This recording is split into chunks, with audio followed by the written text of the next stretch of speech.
రండి. శని ఆదివారాలు వచ్చేవాళ్ళు బుధవారం వచ్చారంటే ఆశ్చర్యంగా ఉందే. ఆశ్చర్యమేనమ్మా. నేను చెప్పేది వింటే నువ్వు ఇంకా ఆశ్చర్యపోతావు. ఏమిట్రా అంత ఆశ్చర్యమైన విషయం? అమ్మా, ఎవరైనా తన రూపాన్ని చూసుకోవాలంటే అద్దంలో చూసుకుంటారు. కానీ ఈరోజు నా రూపాన్ని నా ఎదురుగా నేనే చూశాను. అచ్చు గుద్దినట్టు నాలాంటి వాడిని నేనే చూశాను. ఎవరండి అతను? ఎవరతను? మీ మొదటి భార్యకు ఒక్కడే కొడుకున్నారు. ఇప్పుడు అతని రూపంలో ఉన్న మరొకడు వచ్చాడు. ఎవరండి అతను? అతను మీ అన్న నారాయణ. నీకంటే ముందు పుట్టాడు. కానీ వాడు 26 ఏళ్ల ముందే చనిపోయాడే. చనిపోయాడా? అప్పుడు వాడికి 6 ఏళ్ళు. నా మీదనున్న కక్షతో వరదరాజులు వాడిని చంపేశాడు. ఎవడమ్మా వరదరాజులు? ఒక వ్యాపార నిమిత్తం వరదరాజులు నా దగ్గరకు వచ్చాడు. ఏం వరదరాజులు? అయ్యగారు ఉన్నారా? ఉన్నారు. ఏంటి సంగతే? ఏం లేదు, ఒక వ్యాపారం గురించి ఆయనతో మాట్లాడదామని. ఏ వ్యాపారం? సారా వ్యాపారం. సారా వ్యాపారమా? అన్నయ్య, చూసావా ఈ విచిత్రం? ఏంటమ్మా? పృథ్వీనారాయణలు పోలికల్లోనే కాదు, ప్రోగ్రెస్ రిపోర్టులోనూ మార్కులు ఒకటే. నీ మొహం. కవల పిల్లలు కదా, పంతులు గారు వీడిని చూసి వాడనుకుని వాడిని చూసి వీడనుకుని కన్ఫ్యూజ్ అయిపోయి ఎవడో ఒకడని ఇద్దరికి ఒకే మార్కులు వేసేసి ఉంటాడు. ఏమండి, మన పిల్లలు పోలికలే కాదండి, మాట తీరు ఒకటే. అయ్యగారు, మిమ్మల్ని చూడటానికి వరదరాజులు వచ్చాడండి. ఏమిటి వరదరాజులు చెప్పు. ఇంతకాలం మూసేసిన సారా అంగళ్ళు గవర్నమెంట్ వాళ్ళు మన ఊళ్ళో మళ్ళీ తెరుస్తున్నారు అయ్యగారు. నేను కూడా 10 అంగళ్ళు తీసుకుందాం అనుకుంటున్నాను. మీరు దయించి 10 లక్షలు అప్పిస్తే. 10 లక్షల? నెలకి 10 రూపాయలు వడ్డీ ఇస్తాను అయ్యగారు. 10%? అంతే కదయ్యా. 10 నెలల్లో మీరు ఇచ్చిన అస్సలు కూడా తిరిగి ఇచ్చేస్తా. సారాయి వ్యాపారంలో ఇంత లాభం ఉందా? 10 కాకపోతే 15 లక్షలు ఇస్తాను గానీ ఆ షాపులు నువ్వెలా తీసుకుంటావు? వేలం పాటలో. వేలంలో నీకంటే ఎక్కువగా ఇంకెవరన్నా పాడితే వదులుతానా? షాల్తీలు లేపేసే వరదరాజులయ్యా నా పేరు. వేలం ఎప్పుడు? చెరుకూరులో ఉన్న 10 షాపుల్ని వేలం వేయమని ఆర్డర్లు వచ్చాయి. ఊరి జనానికి ఈ విషయంలో ఏదైనా అభ్యంతరం ఉంటే చెప్పండి. అమ్మో వరదా, నువ్వు తక్కువడివేం కాదు, మొత్తానికి అందరినీ భయపెట్టేసినట్టున్నావే. వేలం వేయడానికి మీరందరూ ఒప్పుకున్నందువల్ల మా పని చాలా సులభమైంది. అన్ని షాపులు కలిపి మొత్తంగా 5 లక్షలు. 10 లక్షలు. 10,50,000. 10,50,000 ఒకటోసారి. వరదా, అంత మనవాళ్లే. 10,50,000 రెండోసారి. అయ్యా 13 లక్షలు. 13 లక్షలు ఒకటోసారి. 14 లక్షలు. 14 లక్షలు ఒకటోసారి. అయ్యా 15 లక్షలు. 15 లక్షలు ఒకటోసారి. 15 లక్షలు రెండోసారి. 15 లక్షలు. 16 లక్షలు. అయ్యా మీరు. నువ్వు 17 లక్షల పాడు. అయ్యా ఒరేయ్ అయ్యా, 15 లక్షలు మనం వీడికి అప్పిస్తే 10% వడ్డీ ఇచ్చి సంవత్సరంలో మొత్తం తీర్చేస్తానన్నాడు. అంటే ఈ వ్యాపారంలో ఎంత లాభం వస్తుందో మనం ఊహించలేమనుకున్నాడు. వరదరాజులు, ఇంత అద్భుతమైన వ్యాపారాన్ని నీకు అప్పచెప్పి నన్ను సోడాలమ్ముకోమంటావా? పాడు, నాకంటే ఎక్కువ పడి ఈ వ్యాపారం నువ్వే సొంతం చేసుకో, ఎవరొద్దన్నారు? అయ్యా చంపేశారు కదయ్యా. అమ్మా, అయ్యగారు వెంటనే అబ్బాయి గారిని తీసుకురమ్మన్నారు. ఎక్కడికి? మార్కెట్ కమ్మా. ఎందుకు? ఇవాళ అయ్యగారు కొత్తగా సారాయంగల పాట పాడారు కదా, మొదటంగడి నారాయణ బాబు గారి చేతే ఓపెనింగ్ చేయించాలని తీసుకురమ్మన్నారు. ఉన్న వ్యాపారాలు చాలక ఇప్పుడు సారాయి వ్యాపారం మొదలెట్టారంట మీ అన్నగారు. ఇదిగో జాగ్రత్తగా తీసుకెళ్లి జాగ్రత్తగా తీసుకురా. వ్యాపారం గొడవల్లో పడి ఆయన బిడ్డని మర్చిపోతారు. నేను తీసుకొస్తానమ్మా, నువ్వు చూసుకో.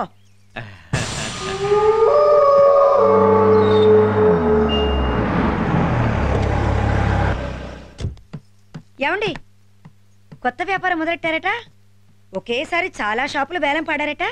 ఈ విషయం అప్పుడే ఎవరు చెప్పారు నీకు? వరదరాజులు వచ్చాడుగా, అతను చెప్పాడు. వరదరాజులా?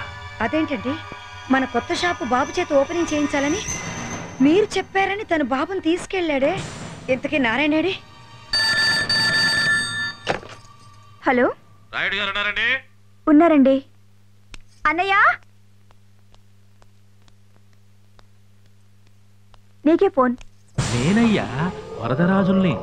నీ పెద్ద కొడుకు నా దగ్గరే ఉన్నాడు. రేయ్, నా బిడ్డను అడ్డం పెట్టుకుని బెదిరిస్తున్నావా? ఏమండి రాయుడయ్యా, నీ బిడ్డ నీకు ప్రాణాలతో దక్కాలంటే వేలం పాడిన షాపులన్నీ నాకు ఇచ్చేసేయాలి, లేదా నీ బిడ్డ మీద ఆశ వదులుకోవాలి. ఒరే వరద, ఇలాంటి బెదిరింపులకు నేను లొంగను. నీ బిడ్డ నీకు అక్కర్లేదా?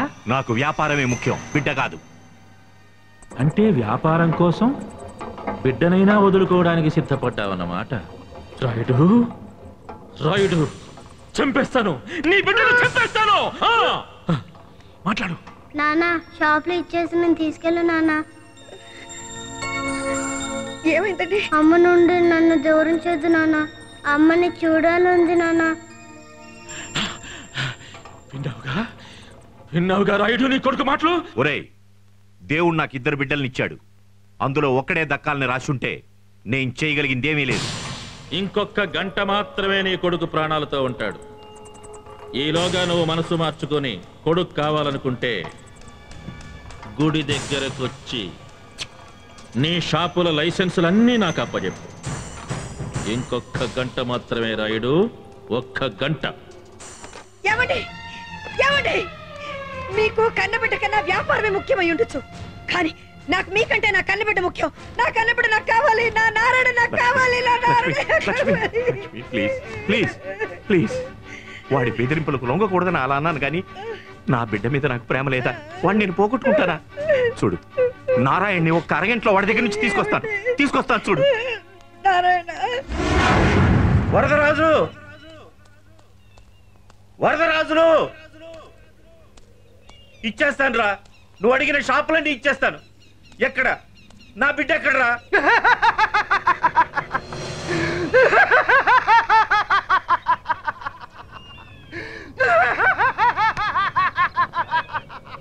చంపేసినాడు, చంపేసి ఆనతిలో పారేసినాడు.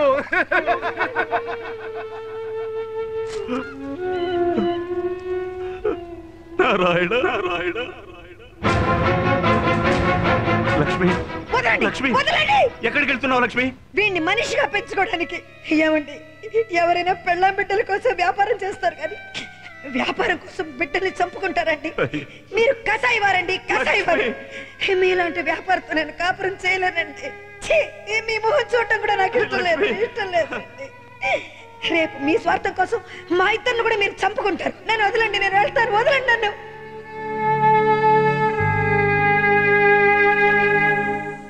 ఆ రోజు వాడు పిచ్చివాడిగా నటించి నన్ను పిచ్చివాడిని చేశాడు.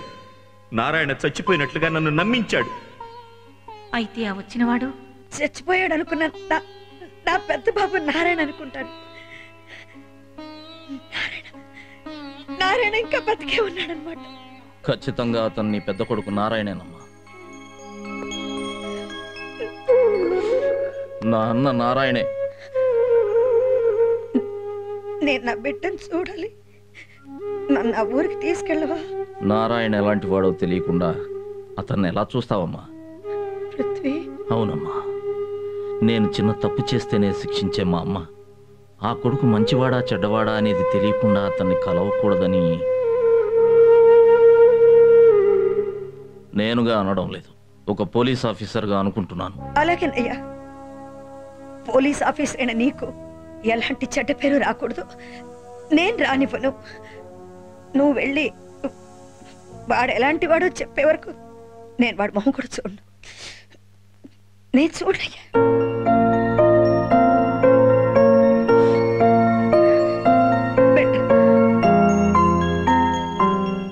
అమ్మ నుండి నన్ను దూరం చేయదు నాన్న, అమ్మని చూడాలంది నాన్న. నారాయణ,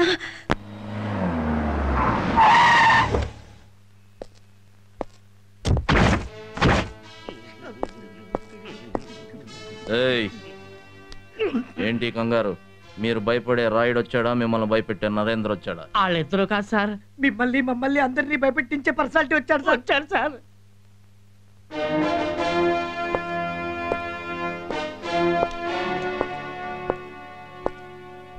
నమస్తే ఇన్స్పెక్టర్.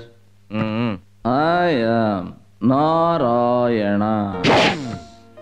నేను నా పేరు చెప్పాను, అది నా సభ్యత.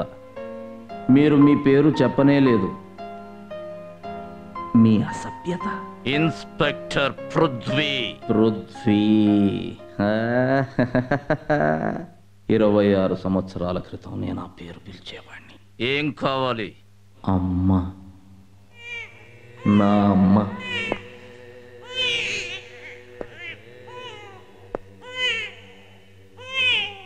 నన్ను గన్న నా అమ్మ, పాలిచ్చి పెంచిన నా అమ్మ, జోలపాడి నిద్రపుచ్చిన నా అమ్మ, గోరు ముద్దలు పెట్టి అల్లారు ముద్దుగా పెంచిన నా అమ్మ. అమ్మ కావాలి. మీ అమ్మగారిని నేను వెతికి తేవాలా? బాగుంది, చాలా బాగుంది. Inspector, you're a police officer, public servant. Complaint ఇవ్వడానికి నేను వచ్చాను. కంప్లైంట్ తీసుకోవటం నీ బాధ్యత. తీసుకో. నా అమ్మ పేరు లక్ష్మి, వయసు 50, ఎత్తు 5 అడుగుల 6 అంగుళాలు. చూడటానికి నీలా కాదు, నాలా చాలా అందంగా ఉంటుంది. ఓకే, కానీ నువ్వు చూడాలి చూడాలి అని ఇంతగా ఉవ్విళ్ళూరుతున్న మీ అమ్మగారు నిన్ను చూడటం ఇష్టం లేదంటే? ఇష్టం లేదంటే అది నువ్వంటున్న మాట. ఏ తల్లి తన బిడ్డను చూడటం ఇష్టం లేదని అనదు. అమ్మ మనసు నాకు తెలుసు. కానీ నిన్ను చూడాలంటే నీ గురించి మీ అమ్మగారికి తెలియాలిగా. మంచివాడివో చెడ్డవాడివో ఎలాంటి వాడివో అని. ఇన్స్పెక్టర్ పృథ్వీ, ఆడుకుంటున్న నన్నుగాక నిద్రపోతున్న నిన్నే ఆ వరదరాజులు తీసుకువెళ్ళుంటే ఇప్పుడు నువ్వు అడుగుతున్న ప్రశ్న నేను అడుగుండేవాడిని, నేను చెప్పాల్సిన సమాధానం నువ్వు చెప్పుండేవాడివి. సి మిస్టర్ పోలీస్, గజ దొంగ అయినా గవర్నర్ అయినా ముందు తల్లికి బిడ్డే. బిడ్డ ఎలాంటి వాడైనా తల్లి ప్రేమలో తేడా ఉండదు. అదే అమ్మ మనసు. నేను ఎలాంటి వాడిని అని అడిగావుగా. నా క్యారెక్టర్ ఏంటో నాకే కాదు, నన్ను పుట్టించిన వాడికే తెలియదు. చూస్తా.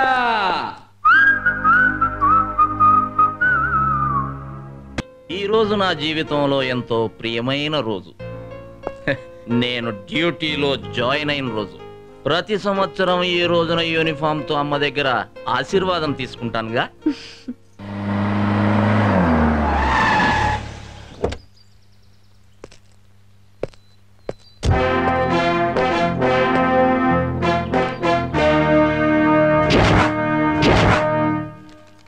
అమ్మా, వచ్చావా? ఇంత ఆలస్యం అయితే నువ్వు రావేమో అనుకున్నాను. అబ్బే, నేను నారాయణ గురించి ఆలోచిస్తున్నా అనుకుంటున్నావా? చచ్చే, అదేం లేదు.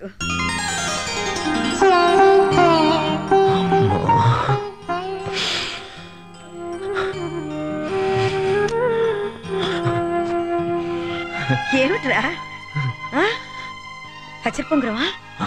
ఎక్కడిది?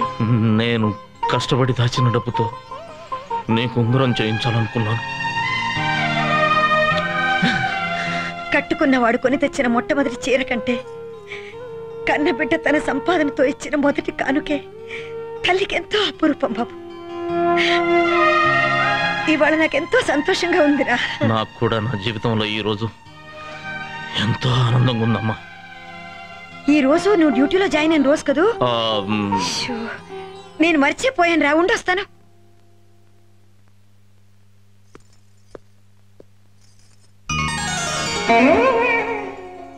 ఆశీర్వదించమ్మా. దీర్ఘాయుష్మాన్ భవ.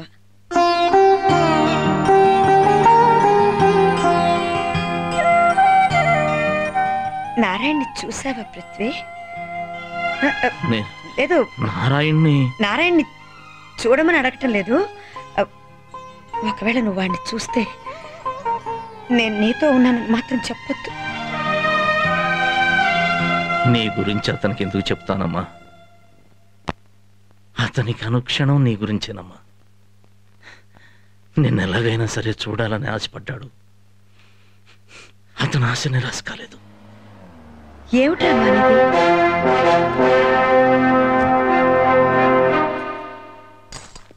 నువ్వు కూర్చో, నేను చూస్తా. అమ్మా, ఆశీర్వదించమ్మా. పృథ్వీ నువ్వు ఇక్కడైతే అయితే లోపల ఉండేది ఎవర్రా? లోపల హలో బ్రదర్, అమ్మని చూసా. నారాయణ.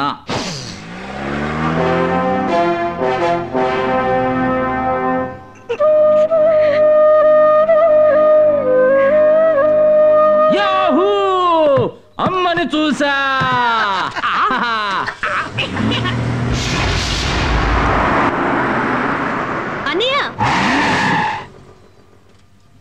అన్నయ్య, నేను రాయుడు గారు అమ్మాయిని, మీ చెల్లెలన్నయ్య.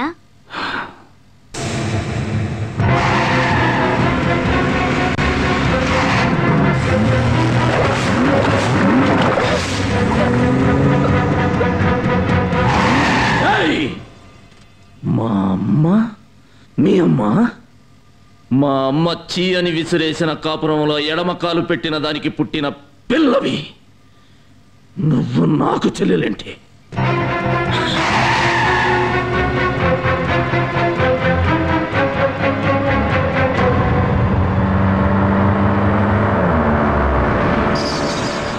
ఏంటమ్మా బురద? నువ్వే కదన్నయ్య ఇప్పుడు అన్నాని పిలిచినందుకు నానా మాట అన్నావు. ఇప్పుడు నువ్వే నన్ను ఏమైందని అడుగుతున్నావు. నేనా? బండి మారినంత మాత్రాన నువ్వు మారిపోతావా అన్నయ్య? హలో బ్రదర్, అలా చేసింది నేను కదమ్మా, అచ్చం నాలాగే ఉన్న నా అన్న నారాయణ. నేను అతని సంగతి చూస్తాను, నువ్వు ఇంటికెళ్ళు.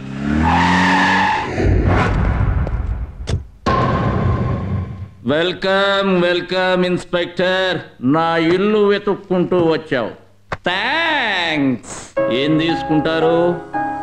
Coffee, tea, cold drink? నేను నీ మర్యాదల కోసం రాలేదు. నువ్వు వచ్చింది ఎందుకైనా మొదటిసారి నా గడప తొక్కావు. ఇంటికొచ్చిన అతిథిని మర్యాద చేయటం నాకు తెలిసిన సంస్కారం. అక్కర్లేదనుకుంటే ఎందుకు వచ్చావో మర్యాదగా చెప్పుకో. నా డ్రెస్ వేసుకుని అందరినీ మోసం చేస్తున్నావు. ఇంకొకసారి అలా జరిగితే అరెస్ట్ చేస్తా. జంజీర్లో అమితాబ్ బచ్చన్, ఎస్పీ పరశురాంలో చిరంజీవి, రౌడీ ఇన్స్పెక్టర్లో బాలకృష్ణ, అంకుశంలో రాజశేఖర్ వేశారు ఈ వేషం. అమ్మ, వాళ్ళను కూడా అరెస్ట్ చేస్తావా? అయినా నేను ఈ డ్రెస్ వేసుకొని ఎవరిని మోసం చేశాను? మార్కెట్లో మామూళ్ళు వసూలు చేశానా? జైల్లో ఖైదీలను తప్పించానా? మానభంగాలు చేశానా? కూనీలు చేశానా? నానా అమ్మను చూశాను. ఇన్నాళ్ళు జీవితంలో పొందలేని మధురానుభూతిని పొందాను. నవమాసాలు మోసి జన్మనిచ్చిన తల్లిని బిడ్డ చూడటం మోసం అనుకుంటే కమ్ అరెస్ట్ మీ.